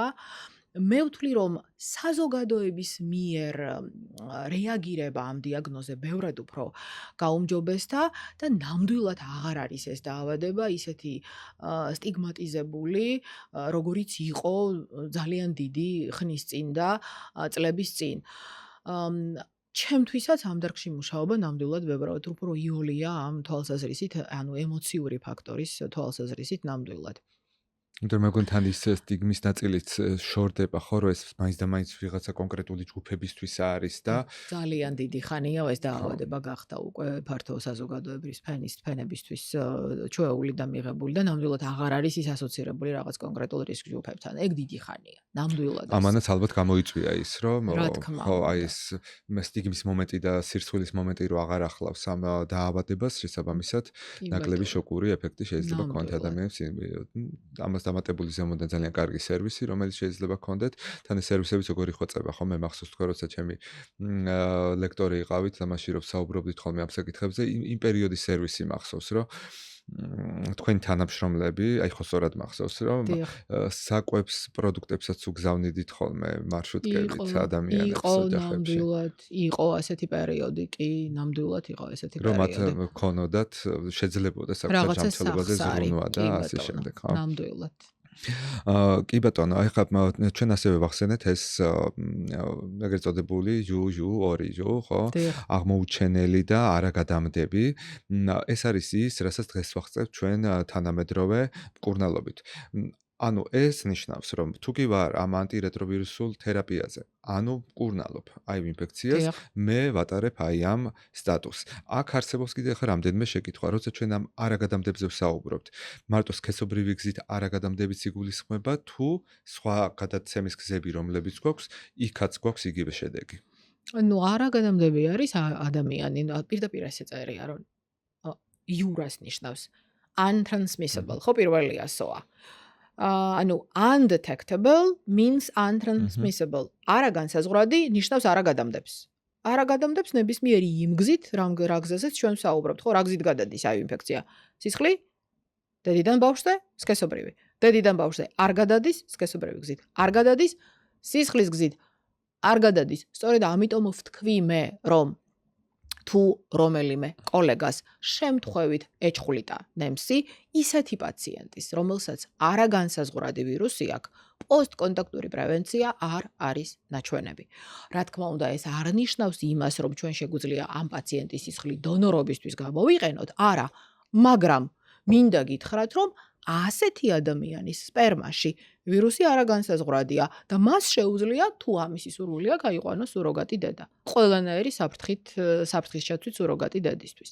ამიტომ ეს არის სრული ჭეშმარიტება, რომ არაგანსაზღვრადი ვირუსული დონე სისხლში ნიშნავს არაგადამდებს. ამას კიდევ ერთი ხშირად დასმული კითხვა არის ხოლმე ჩვენი კოლეგების სხვა სპეციალობის ექიმებისგან, რომ ეს ღიაობა წამოვიდა პაციენტების მხრიდან თვითონ ეუბნებიან ხოლმე ექიმებს, რომ მაინც ყოველი შემთხვევაში რო იცოდეთ მე HIV დადებითი ადამიანი ვარ და მკურნალობ, აი ეს როცა ის მკურნალობს და არის ის რისკები, რასაც ძირითადად ქირურგიული პროცედურების წინ აფრთხობს ხოლმე, ну შეიძლება დააფიქროს ექიმი, რომ მე ძლიერი იმუნური სისტემა მჭირდება ამ პაციენტის შემთხვევაში და რამე ხო არ იქნება, ну არაფერი არ იქნება. როცა ვირუსული დატვირთვა ასეთი დაბალია, როცა ვირუსი განუსაზღვრელია ორგანიზმში, ჩვენ შეგვიძლია ჩვეულებრივ ჩავატაროთ ის манипуляციები. აბსოლუტურად სრულიად როგორც ნებისმიერი ჯანმრთელი ადამიანის შემთხვევაში მიდის ოპერაცია, ზუსტად ასევე მიდის ნებისმიერ იმ ადამიანში, რომელიც ანტივირუსულ თერაპიაზეა და ჩვენი კოლეგა ქირურგები უკვე ძალიან კარგად აკეთებენ ამას ყველაფერს. კი ბატონო. კიდევ ერთ საკითხსაც მინდა რომ მოკლედ შევეხოთ, ეს არის სილამაზის ინდუსტრია, ეს არის სტომატოლოგიური სერვისები, იმიტომ რომ უკვე აწლეულებია მოყვება აი ეს შიში ამ სერვისების მიმართ, ალბათ ამ ინსტრუმენტების, სისხლის არსებობის გამო და ეს შემდეგ. აი ამასაც რო ხან ათელი მოფინოთ სინამდვილეში როგორი არის რეალობა და ვირუს რამდენი ხანი შეუძლია ასე ამ ინსტრუმენტებზე სიცოცხლე რამდენად ადვილია მისი დამარცხება. ნახეთ როგორ არის ამ შემთხვევაში ხა მე რასაც ვეუბნები ჩემს პაციენტებს, ვეუბნები ასეთ რამეს, რომ რეალურად HIV პოზიტიურ პაციენტს არა აქვს ვალდებულება რომ ექიმი ჩააყენოს საქმის ყურში, იმიტომ რომ დავუშვათ რომ პაციენტმა არ იცის თავისი სტატუსი. ხო, რამდენი ადამიანი დადის ისე რომ არ იცის თავისი სტატუსი. თავიდანვე HIV ინფექციას არ იცის რომ HBS ანტიგენი, ჰეპატიტის ანტიგენი აქვს დადებითი, არ იცის რომ აივანტის სხეული აქვს დადებითი, ანტიცი აქვს დადებითი. იმიტომ რომ სტერილიზაცია და დეზინფექცია რეალურად ჩვენს ქვეყანაში არის უნივერსალური. სტომატოლოგიაშიც უნივერსალურია და მინდა გითხრათ, რომ მას შემდეგ რაც ელიმინაციის პროგრამა დაიწყო ქვეყანაში, სილამაზის სალონებშიც უკვე უნივერსალური სტერილიზაცია, ყველას აქვს მშრალი სტერილიზატორი, ყველა მიცის წინა სასტერილიზაციო დამუშავება, ყველა მიცის ის ჩაყურსვა, ჩალბობა და გარეცხვა და ანუ ეს ყველა საფეხური. ამიტომ უნივერსალური სტერილიზაცია დეზინფექციის ფონზე ნამდვილად არანაირი საშიშროება არ არის, არანაირი სტომატოლოგიური манипуляცია. ანუ ეს არის უნივერსალური უსაფრთხოება პაციენტისთვის. რაც შეეხება უნივერსალურ უსაფრთხოებას ექიმისთვის, ხო? ექიმმა ყველა პაციენტს უნდა შეხედოს როგორც პოტენციურად რაიმე ინფექციის წყაროს და საკუთარი თავის დასაცავად უნივერსალური უსაფრთხოება უნდა დაიცვას. ხო, ეს რა არის? ხელთათმანი სათვალე პირბადე. დასრულებულია თემა. თუმცა კურნალობაზე მყოფი პაციენტი დამატებით კიდე ბონუსად არც არის ინფექციის წყარო. ხო? ამიტომ თუ ყველა კოლეგა გაიაზრებს იმას, რომ საკუთარი თავის დასაცავად უნივერსალური უსაფრთხოება დაიცვას და პაციენტის დასაცავად სტერილიზაცია დეზინფექციის ყველა ეტაპი და საფეხური შეასრულოს, დასრულებული არანაირი манипуляცია აღარ იქნება არავისთვის ინფექციის წყარო და აქვე კიდე ხას გაუსვამ ბ-ჰეპატიტის ვაქცინას აიცერით. კი ბატონო, ამიტომ ამ ბ-ჰეპატიტი ამ ზედაპირებზე უფრო დიდხანს ცოცხლობს, უფრო გამძლეა და უფრო ინფექციურია, აი ინფექცია ესეთი ძლიერი გარეთ არ არის. ვირუსი ყველაზე უმარტივესად იღუპება. უმარტივესად ადამიანის ორგანიზმში შეიძლება, მაგრამ ზედაპირებზე ძალიან სწრაფად იღუპება. ისიც რა მაინტერესებს, არის ესეთი რაღაცა პაციენტების შემთხვევები აღწერილი, როცა ისინი არიან აივდადებითები, არ მკურნალობენ და ვირუსი არ მრავლდება. ამაზე გვაქვს რამე პასუხი, რომ რატო ხდება ხოლმე ესეთი შემთხვევები? ხო, ეს არის განსაკუთრებული ჯგუფი პაციენტების, რომელთაც ეწოდებათ ელიტ კონტროლერები. ელიტური მაკონტროლერები. ელიტ კონტროლერი მინდა გითხრათ, რომ ჩვენც გვყავს საქართველოში, ხო, დიახ. და ელიტ კონტროლერები იყო ძალიან დიდი იმედი ჩვენი კოლეგა მეცნიერებისთვის, რომ შეისწავლიდნენ რა ხდება ამ ადამიანების იმუნურ სისტემაში ისეთი, რომ მათ შეუძლიათ აკონტროლონ ვირუსის რეპლიკაცია და რეალურად ჭეშმარიტად აიუ პოზიტიურები არიან, მაგრამ ვირუსი არ მრავლდება და არის 40, 47, 25 და ამაზე მაღალი ვირუსული დატვირთვა არ ფიქსირდება. ეს არის განსაკუთრებული ჯგუფი პაციენტების, რომელთაც აქვთ განსაკუთრებულად ძლიერი ანტივირუსული იმუნური კომპონენტი.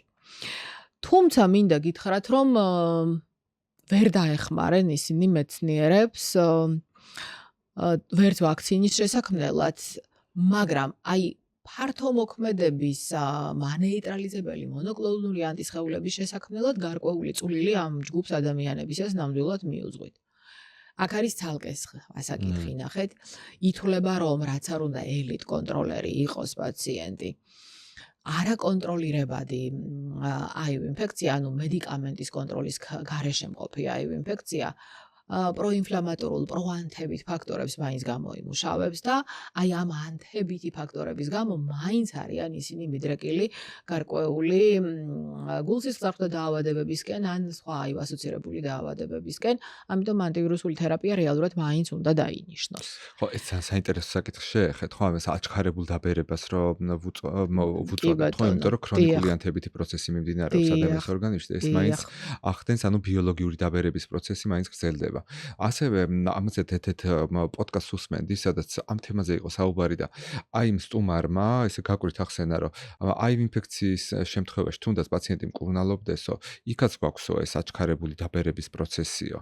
და ეს რეალურად ესეა ნეტა, აი მაგას ვეღარ მოვიწიე ეგ ინფორმაცია. ნამდვილად ასეა, კი, ანუ ესე ითვლება ამას შედარებით ახალი მიმართულება, მინდა გითხრათ, ბოლოს სიახლეებზე ვსაუბრობთ. აი ინფექციის დარგში და ნამდვილად ასეა, ჩვენი პაციენტები შედარებით უფრო ადრე შეიძლება დავაფიქსიროთ ისეთი სამედიცინო მოვლენები, რომელიც აიუ ნეგატიურ პოპულაციაში ცოტა უფრო გვიან ხდება. თქვათ იგივე გულსისხლძარღვთა პრობლემები შეიძლება ცოტა უფრო ადრე მოხდეს.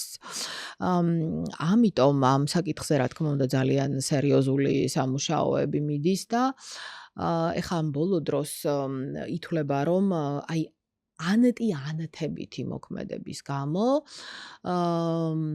სტატინის ჯგუფის პრეპარატებიდან არის ასეთი პიტავასტატინი, ახალი პრეპარატი, შეიძლება ის დაინიშნოს დაბალი დოზით, იმიტომ რომ აი ამ ქრონიკულ ანთებით პროცესს აკონტროლებს და HIV პოზიტიურ პაციენტში დაბერებასთან ასოცირებულ პრობლემებს გადაავადებს ან მინიმუმამდე დაიყვანს.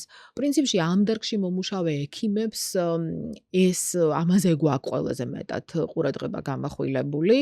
იმერთიაბის დალევას დიდი ექიმობა არ ჭირდება, მაგრამ აი ისეთი პრობლემების კონტროლი, რომელიც ქრონიკული ანთებით ფაქტორებთან არის დაკავშირებული, ვთქვათ, იქ თირკმელში მიმდინარე ცვლილებები, გულსისხლძარღვთა ცვლილებები, კორონარებში მიმდინარე ცვლილებები, ათეროსკლეროზული ცვლილებები, აი ესენი რომ თავიდან ავარიდოთ ჩვენ პაციენტებს, იგივე ონკოლოგიის სკრინინგი, იგივე ვაქცინაციები, ვთქვათ, იქ პნევმონიის ვაქცინა, მენინგოკოკის ვაქცინა, პაპილომავირუსის ვაქცინა, ესენი რეალურად ყველაფერი ძალიან მნიშვნელოვანია და მართალი უთქვამს იმ ჩვენს კოლეგას, ნამდვილად ეს პროცესები და როცა ეს იცი და როცა ეს ვიცით, ამის შესაბამისად უკვე ის პროგრამები, რომლებიც არსებობს, ალბათ ამ სერვისებში უკვე ითვალისწინებენ, ხო? და თქვენს რეკომენდაციების დონეზე და ეს შემდეგ უკვე პაციენტებს იცით როგორ უნდა მიხედოთ და სად შეიძლება რომ რისკები შევამციროთ.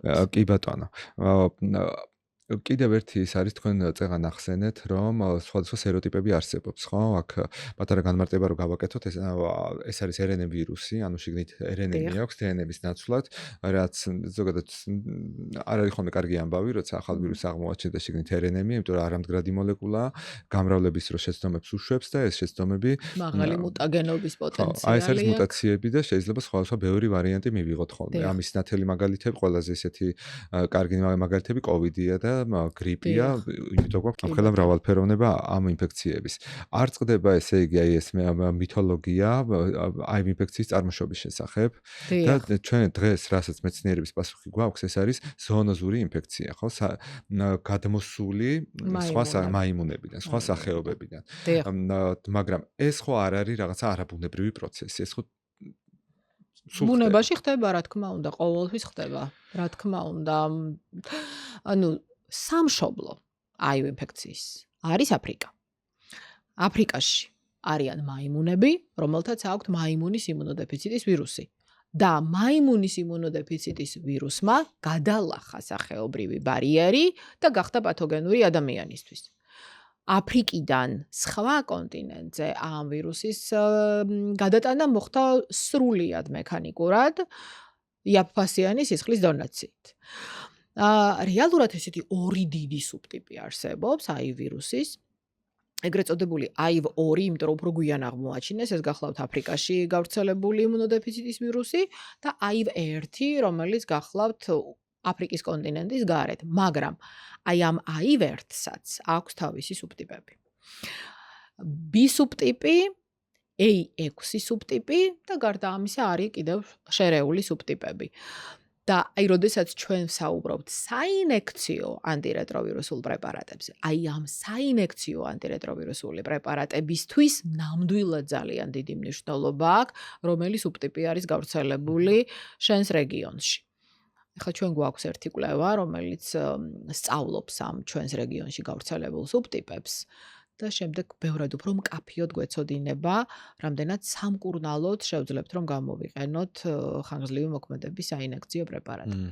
თუმცა პრევენციისთვის ლენა კაპავერი ყველაფერზე მუშაობს. ხო, ეს და ჩვენთან არის HIV-1, ხო? ეს დომინანტური ზოგადად ევროპის რეგიონშიც ეს არის და მათ სხვადასხვანაირი ხასიათის აქვს, ხო? აი ამ ორივე ვარიანტს. HIV-2, რომელიც აფრიკაშია გავრცელებული, უფრო ნელია. ვიდრე HIV-1. და მაგიტო გვაქვს ხოლმე კიდე ესეც, რომ იქ უფრო ნელია, ბევრი ადამიანი ცხოვრობს ამ ინფექციით, შეიძლება ისე ზიანს არ აყენებდეს, როგორც აქეთ ევროპის რეგიონში მეორე სუბტიპი და იქ რო კიდე სხვა აფეთქებები იწყება ხოლმე, მაშინ იწყება სერიოზული პრობლემები. და აი მაგათი ხარაც იყო mpox-ის შემთხვევაშიც, ხო? ეს ორი კომბინირებულად ერთმა გამოიწვია მაღალი სიკვდილობის მაჩვენებელი უკვე აი ამ პოპულაციებში. და კიდევ ერთი ბოლო საკითხი, რომელზეც მინდა რომ ვისაუბროთ, ეს არის რომ ეს ამდენი ინსტრუმენტი, რომელიც განვიხილეთ, ალბათ ხაზი კიდე ერთხელ უნდა გავუსვათ, რომ ეს ჩვენ მხოლოდ HIV ინფექციაზე ვსაუბრობთ, რომ იგივე პრეპი სხვა ინფექციებისგანაც არიცავს და ასევე რაღაც პრაქტიკები არის ბოლო პერიოდში, ხა ნუ ეს გადავივლით ალბათ მაგასაც, მაგრამ ეს ერთგვარი ტენდენცია, რომ ახალგაზრდებში გახდა ალბათ ადრეს იყო, მაგრამ ეხლა რაღაცა ტრენდული გახდა, რომ სხვადასხვა ნარკოტიკული საშუალებების ზემოქმედების ქვეშ, როცა ნუ წყვილებს აქვს სქესობრივი ურთიერთობა. აი რატო არის ხა ეს ესეთი მაღალი რისკის შემცველი ამ თვალსაჩინოდან, რომელზეც ჩვენ ვსაუბრობთ? ხო, ნუ მარტო მხოლოდ HIV ინფექცია ხო არ გადადის, ხო? სქესობრივი გზით, უამრავი სქესობრივი გზით გადამდები დაავადება არსებობს, ეხლა დღევანდელ დღეს რომ გავყვეთ 208 სქესობრივი გზით გადამდები დაავადება არსებობს და მათ შორის ახლა ზოგიერთი დაავადება რეალურად ძალიან საშიშია.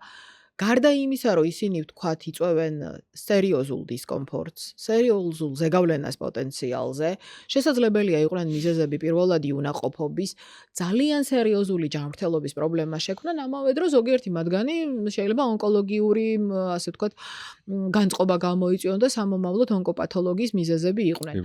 ამიტომ ზოგადად არაფხიზელ მდგომარეობაში დაუცველი კონტაქტი თავის თავში ძალიან ბევრ საფრთხეს მოიცავს და ჩემი სათქმელი ყოველთვის ეს არის ხოლმე პრეპ პროგრამაში ჩართული ბენეფიციარებისთვის, რომ ეს არის მხოლოდ და მხოლოდ HIV ინფექციის პრევენცია, იმისთვის, რომ შენ დაცული იყოს სხვა ინფექციებისგან, უნდა აუცილებლად გამოიყენო ბარიერული თავდაცვის საშუალება და ამავე დროს უნდა იყო დაცული B-ჰეპატიტისგან, უნდა იყო დაცული პაპილომა ვირუსისგან. ეს არის ის ორი ვაქცინა, რომელიც არსებობს რეალურად და იცავს ამ სქესობრივი გადამდები ინფექციებისგან.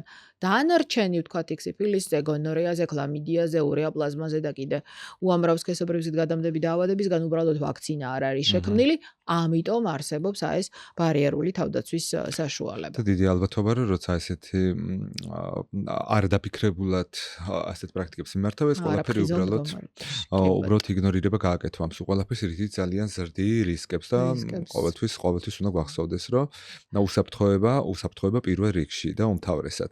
ყველაზე დიდი ტყუილი რომელი არის, რომელიც HIV ინფექციის შესახებ მოგისმენიათ? ყველაზე დიდი ტყუილი, რომ HIV ინფექცია გადადის კოღოსკბენით, რომ HIV ინფექცია გადადის საზიარო ტუალეტით და საზიარო აუზით, ძალიან დიდი ტყუილია, რომ HIV ინფექცია არ არსებობს მკურნალობა, ძალიან დიდი ტყუილი, არსებობს მკურნალობა და ის ძალიან ელემენტალურია. რომ HIV ინფიცირებულ დედას არ ეყოლება შვილი, ძალიან დიდი ტყუილია, ჯანმრთელი ბავშვები იბადებიან. ხო, კიდევ ერთი ტყუილი მაქვს ესეთი მოსმენილი, რომ HIV ინფექცია არის გამოგონილი დაავადება. ზუსტად იგივე, რაც COVID-ის დროს იყო, რომ COVID არის გამოგონილი დაავადება, ნუ ეს არ ვიცი სიმართლე რო გითხრათ, ვინს სჯერა ეს და მე საგიჟებენ მე მგონი. რომ ჩვენ იმიტომ ვართ ჰომო საპიენსები და იმიტომ ვართ მოაზროვნე ადამიანები, რომ აი ეს ნაკადი ინფორმაციის, რაც წარმოუდგენელი რაოდენობით მოედინება, თუნდაც ინტერნეტ სივრცეებიდან, უნდა გავცხრილოთ და უნდა ვიცოდეთ, რას დავუჯეროთ, რას არ დავუჯეროთ. და ჩვენი ანალიტიკა ჩავრთოთ, გამოვიყენოთ ჩვენი უპირატესობა ყველა ცხოველთა სამყაროსთან, რომ ჩვენ ვართ მოაზროვნე ადამიანები. კეთილი. აი რა შეგიძლიათ რომ ურჩიოთ ახლა ადამიანს, რომელმაც აი თუნდაც რამდენიმე წუთის წინ გაიგო თავისი დიაგნოზის შესახებ? ცხოვრება მშვენიერია. ცხოვრება გრძელდება. მკურნალობა არსებობს. მკურნალობა არის ძალიან მარტივი. და შეიძლება ეს დიაგნოზი ამ დიაგნოზში იპოვო ბევრი პლუსი. მაგალითად აღმოაჩინო, რომ შენ გაიჩენ არაჩვეულებრივ მეგობარს ექიმის სახით, შენ გაიჩენ არაჩვეულებრივ მზრუნველს ექიმის სახით, იქნები ყოველთვის გამოკვლეული, ყოველთვის გექნება პულსი შენს ჯანმრთელობაზე და ვინ იცის სამომავლოდ ეს დიაგნოზი რა ბედნიერებას მოგანიჭებს. და კიდე პერსპექტივები, კიდე უკეთესი გვაქვს აი ინფექციასთან დაკავშირებით, ველოდები ძალიან ბევრ სიახლეს. ნუ ფაქტობრივად ყოველ წელს რაღაცა გვემატება და სწრაფად პროგრესირებს აი ეს კოსმოსური ნაბიჯებით მიდის ამ დარგში მედიცინა წინ ნამდვილად. და ბოლოს აი ფრაზა, რომელიც საზოგადოებამ ყველამ ერთად უნდა დაივიწყოს, რომელიც არის დაკავშირებული აი ინფექციასთან. აი რა არის ის, რომელიც შეიძლება ადრე უფრო მეტად იყო გავრცელებული და დღეს უკვე უნდა დავივიწყოთ. უნდა დავივიწყოთ ის, რომ აი ინფექცია მომაკვდინებელია.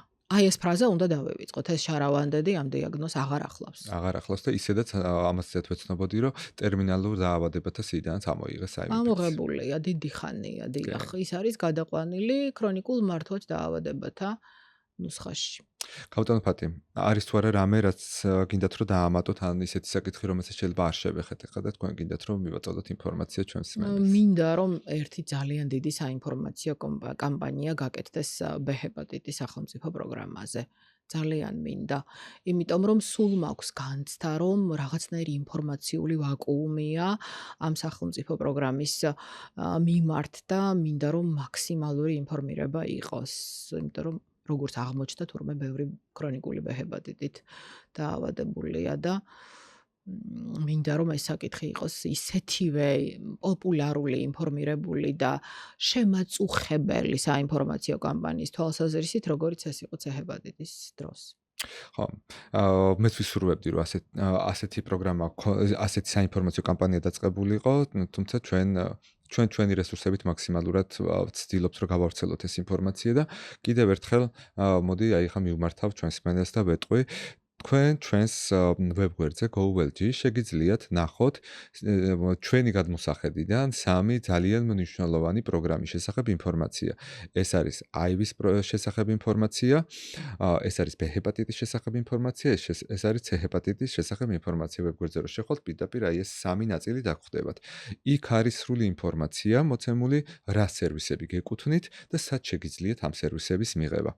გაუზიარეთ ეს ინფორმაცია სხვა ადამიანებს და უნდა ვიცოდეთ B-ჰეპატიტიც არის ასევე ქრონიკული ინფექციური დაავადება, რომელიც კარგად მართვადია დღესდღეობით და ძალიან ბევრი ინსტრუმენტი გვაქვს ვაქცინები, გვაქვს მკურნალობა, პოსტექსპოზიციური პროფილაქტიკაც კი გვაქვს. ეს სერვისები არის ხელმისაწვდომი, ჩვენ ქვეყანაში მოქმედებს B-ჰეპატიტის მართვის პროგრამა და ეს სერვისები ეკუთვნით ადამიანებს უფასო და საუკეთესო მაგალითი თუ როგორი ეფექტურობის არის ეს ინსტრუმენტები, არის ჩვენივე ნაციონალური სტატისტიკა, როცა 2002-2003 წლის შემდეგ დაბადებულ პოპულაციაში საქართველოში B-ჰეპატიტის შემთხვევები როგორც ვიცით საერთოდ არ გვაქვს და მანამდე დაბადებული ადამიანებში გვაქვს ძალიან მაღალი გავრცელება. ეს არის B-ჰეპატიტის საწინააღმდეგო ვაქცინაციის შედეგი. იმიტომ რომ მაგ წლებიდან ჩვენ ბავშვებს ვცვლით საავადმყოფოებში და გაქრა მაგ თაობაში B-ჰეპატიტი. კიდევ ერთხელ ძალიან დიდი მადლობა იმისთვის რომ გვეწვიეთ და ჩვენ კიდევ ერთხელ შევხვდებით. მინიმუმ წელიწადში ერთხელ მაინც აუცილებლად უნდა ვისაუბროთ ამ საკითხზე და წლის განმავლობაში ჩვენ შევეცდებით ხოლმე რომ მაქსიმალურად მივაწოდოთ ინფორმაცია, მით უმეტეს როცა სიახლეები გვექნება. დიდი მადლობა. კარგად ბრძანდებოდით თქვენს გემშვიდობებით, გაუზიარეთ ეს ინფორმაცია სხვა ადამიანებსაც და შეგახსენებთ რომ ეს გახლავთ საქართველოს საზოგადოებრივი ჯანმრთელობისა და კეთილდღეობის ასოციაციის პროექტი. ძალიან გთხოვთ, რა კი ამდენი ხანი გვიყურეთ, ნუ გადაიზარებთ, გამოიწერეთ ჩვენი არხი, დაალაიქეთ ეს ვიდეო, თუ კი შეკითხვები გაქვთ, შეგიძლიათ კომენტარებში დაგვიწეროთ. თუ ჩვენი კომპეტენცია ამ კითხვებზე პასუხს ვერ გაწოდება, ჩვენ დავუკავშირდებით ქავტონ ფატის, ვკითხავთ და შემდეგ მის პასუხს მოგახსენებთ. ნახვამდის. ნახვამდის, კარგად.